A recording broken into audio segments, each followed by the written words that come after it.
Provence et de partout, debout devant la crèche ou à genoux, vous gardez dans vos mémoires depuis très longtemps une étrange et belle histoire qui a 2000 ans. À l'entrée de l'histoire sommeille le gardien, un ange qui ne parle qu'avec des mots latins. Au-dessus de l'étable, il chante sur le toit, s'enroule d'une écharpe pour protéger sa voix. Sentons de la Provence et de partout, debout devant la crèche ou à genoux, vous gardez dans vos mémoires depuis très longtemps une étrange belle histoire qui a 2000 ans. Un barbu, le berger, porte sur l'épaule un agneau tout frisé qui voudrait marcher. Près de lui, les moutons, laine contre laine, sur ses pas tournent en rond comme des flocons. Sentons de la Provence et de partout, debout devant la crèche ou à genoux, vous gardez dans vos mémoires depuis très longtemps une étrange belle histoire qui a 2000 ans.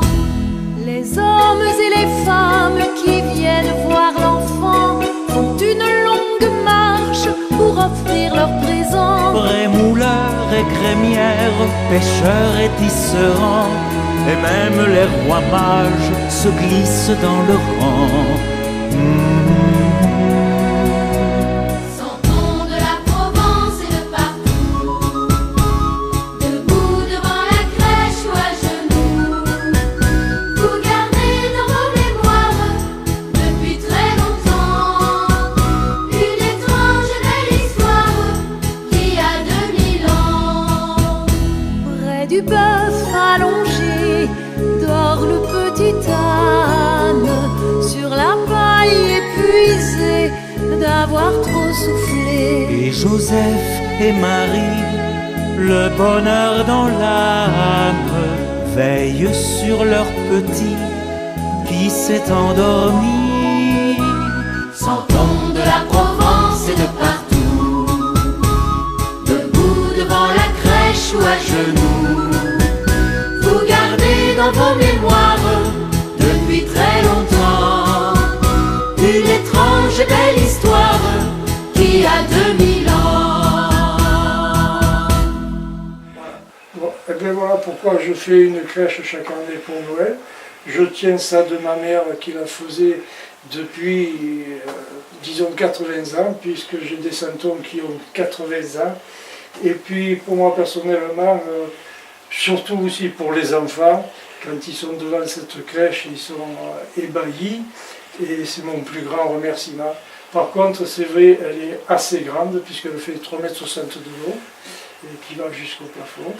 Alors, vous avez les rois mages qui sont en bout, et pas tous les jours, mais presque, je les avance un peu jusqu'à la grotte, où il y a l'enfant Jésus.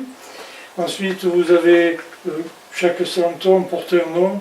Vous avez Monsieur le maire, vous avez la porteuse de courge, vous avez l'homme et son âne, vous avez le maréchal Ferrand, vous avez la porteuse de pain, vous avez une autre porteuse de courge, vous avez le monsieur et son traîneau, vous avez la ravie et le ravi, vous avez les prieuses, les prieurs, vous avez beaucoup, chaque santon porte un nom. Voilà. Ensuite, la fabrication de cette maquette, de cette crèche, elle est faite avec de la véritable mousse que je fais sécher avant. Pour la simple et bonne raison, c'est que dessous quand même vous avez une rampe électrique. Ensuite, les montagnes, c'est du papier rocher qu'on trouve dans tous les magasins, avec des cartons dessous. Voilà.